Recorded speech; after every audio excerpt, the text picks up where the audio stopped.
Assalamualaikum warahmatullahi wabarakatuh. Semangat pagi, semangat pagi. Di sini saya akan mempresentasikan tentang sistem endokrin.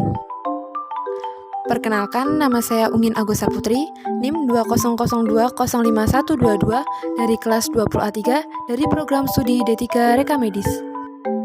Sistem endokrin adalah kumpulan kelenjar yang memproduksi zat kimia atau hormon. Hormon menjadi darah dan akan menuju organ target atau reseptor. Hormon adalah zat kimia yang disekresikan ke dalam darah oleh satu atau kelompok sel yang menimbulkan efek fisiologis pada sel tubuh lain atau reseptor. Fungsi hormon adalah memberikan sinyal ke sel target yang selanjutnya akan melakukan suatu tindakan atau aktivitas tertentu. Berikut merupakan jenis kelenjar endokrin.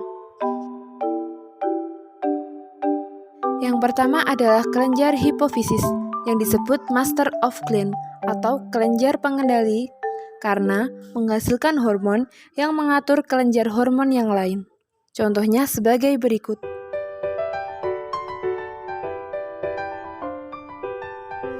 Kelenjar hipofisis anterior meliputi yang pertama somatotropin atau growth hormone, yang kedua yaitu gonadotropin atau FSH dan LH, yang ketiga yaitu adenocorticotropin hormone atau ACTH, yang keempat yaitu tyrotropin stimulating hormone atau TSH, yang kelima yaitu prolaktin atau LTH. Yang kedua yaitu kelenjar hipofisis posterior meliputi antidiuretik hormone atau ADH, yang kedua yaitu oksitosin, yaitu hormon melatonin yang dihasilkan oleh kelenjar hipofisis yang berfungsi seperti pil tidur. Fungsinya yaitu yang pertama, memperbaiki kulit ketika tidur pada waktu malam hari. Yang kedua yaitu melegakan tekanan yang disebabkan oleh keletihan. Yang ketiga yaitu mengoksidasikan radikal bebas yang dapat merusak sel-sel badan. Yang kedua yaitu kelenjar tiroid atau gondok. Kelenjar gondok menghasilkan hormon yang pertama tiroksin. Tiroksin berguna untuk meningkatkan metabolisme energi. Yang kedua yaitu kalsitosin yang berfungsi untuk mencegah pengeroposan tulang dan menurunkan kadar kalsium. Berikut merupakan contoh kelenjar tiroid dan paratiroid. Yang ketiga yaitu kelenjar paratiroid yang berfungsi untuk meningkatkan kadar zat kapur dalam plasma darah dengan cara yang pertama yaitu meningkatkan penyerapan kalsium dari usus, yang kedua yaitu reabsorpsi kalsium dari ginjal. Yang keempat yaitu kelenjar anak ginjal. Bagian korteks atau kulit ginjal menghasilkan hormon yang pertama yaitu aldosteron, yang kedua yaitu kortisol, yang ketiga yaitu androgen. Merupakan gambar kelenjar adrenal. Yang selanjutnya yaitu kelenjar timus. Terletak di dalam mediastinum atau rongga di antara paru-paru kanan dan kiri, di belakang tulang dada. Yang menghasilkan hormon timus yaitu hanya dijumpai pada anak usia di bawah 18 tahun. Ukurannya pada bayi kira-kira 10 gram. Bertambah pada masa remaja 30 sampai 40 gram, kemudian berkerut. Fungsi kelenjar timus yaitu mengaktifkan pertumbuhan badan dan mengurangi aktivitas kelenjar kelamin sebagai imunitas tubuh. Selanjutnya yaitu kelenjar pankreas. Di pankreas terdapat pulau Langerhans, yaitu terdiri dari sel alfa dan sel beta. Sel alfa menghasilkan hormon glukagon yang berfungsi mengaktifkan enzim untuk menguraikan glikogen menjadi gula darah. Yang selanjutnya yaitu sel beta. Sel beta berfungsi untuk menghasilkan insulin yang berfungsi untuk mengubah glukosa menjadi glikogen. Di dalam kelenjar pankreas terdapat hormon insulin. Hormon insulin dihasilkan oleh sel-sel pankreas yang berfungsi yang pertama membantu pembakaran dan penyerapan glukosa. Yang kedua yaitu menyeimbangkan glukosa dalam darah dan mencegah kencing manis. Yang ketiga yaitu membantu sel menyimpan tenaga dalam bentuk glukosa di dalam hati. Yang terakhir yaitu membantu proses penyimpanan glukosa yang berlebihan di dalam hati. Untuk yang selanjutnya yaitu kelenjar testis. Kelenjar testis terletak di bagian interstitial, bagian berisi cairan testis, dibentuk oleh sel-sel Leydig dan menghasilkan hormon. Yang pertama yaitu hormon relaksin, yang berfungsi untuk mengatur relaksasi otot yang berkaitan dengan sifat kelamin.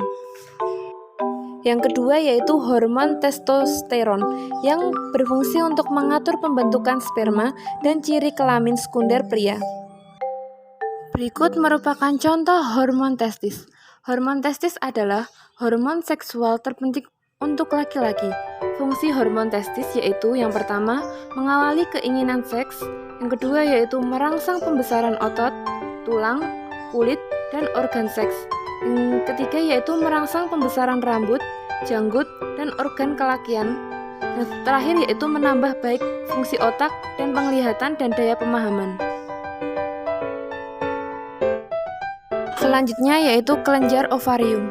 Kelenjar ovarium menghasilkan dua macam hormon, yaitu yang pertama hormon estrogen, yaitu hormon-hormon folikuler yang dihasilkan oleh folikel di graf folikel matang. Yang kedua yaitu hormon progesteron, yaitu korpus luteum atau jaringan kuning di dalam ovarium. Hormon estrogen merupakan hormon penting bagi wanita yang dihasilkan di dalam ovarium. Fungsinya yaitu yang pertama, menjaga fungsi otak, yang kedua yaitu mencegah masalah menopause, yang ketiga yaitu menjamin pertumbuhan jaringan yang sehat termasuk kelembapannya. Yang selanjutnya yaitu hormon progesteron yang berperan sebagai mengatur siklus menstruasi, yang kedua yaitu mengatur perkembangan ovum dan ciri kelamin sekunder wanita. Yang kedua yaitu hormon corpus luteum, yaitu hormon penting bagi wanita. Hormon ini membantu untuk uterus menyediakan keadaan yang sesuai untuk mengandung.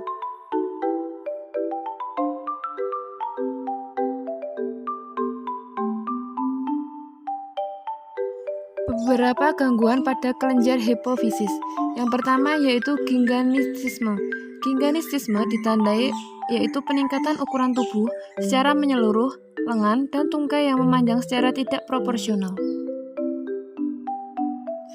Gangguan selanjutnya yaitu gangguan akromegali yang ditandai dengan pembesaran kepala, tangan, kaki, rahang, lidah, dan jaringan lunak lainnya.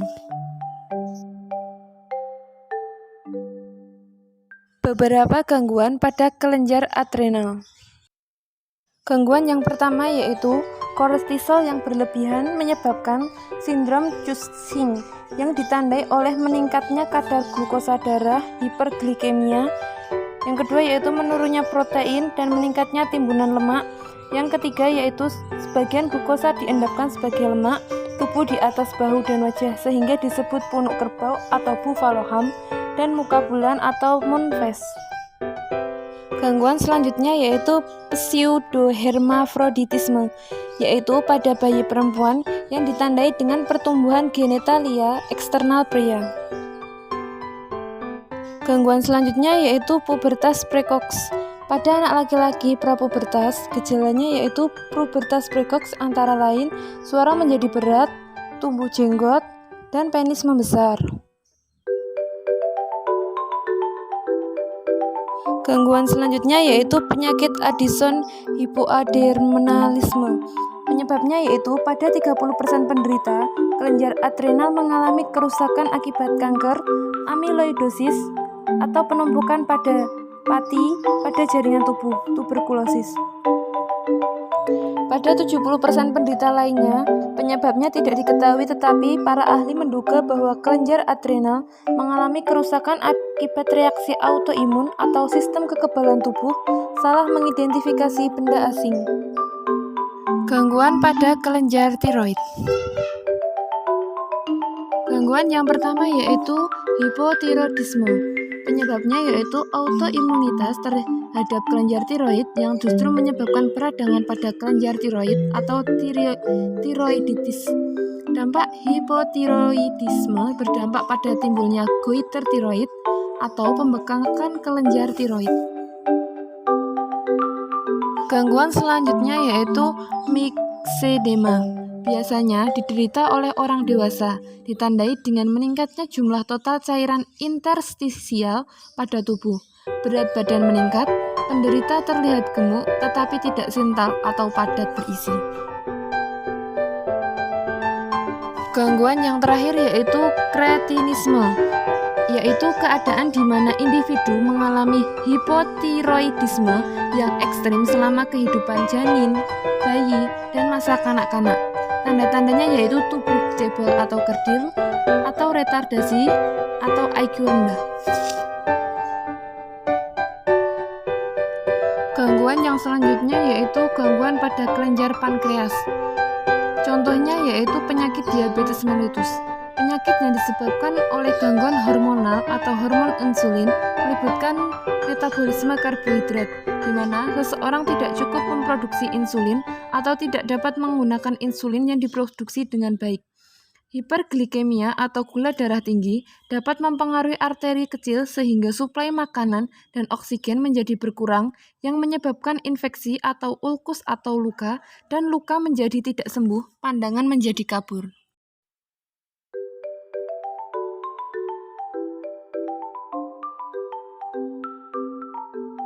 Gangguan selanjutnya yaitu gangguan sistem reproduksi. Untuk wanita, gangguannya yaitu menstruasi, kanker genitalia, dan endometriosis. Endometriosis adalah kelainan pada lapisan yang berfungsi melindungi rongga kehamilan atau endometrium. Untuk laki-laki, gangguannya yaitu hipogonadisme atau penurunan aktivitas kelenjar gonad. Yang kedua yaitu kriptorkidisme, yaitu kegagalan satu atau kedua testis untuk turun ke dalam skotrum. Sekian presentasi dari saya, kurang dan lebihnya saya mohon maaf. Wassalamualaikum warahmatullahi wabarakatuh. Semoga sukses dan semoga bermanfaat. Dah.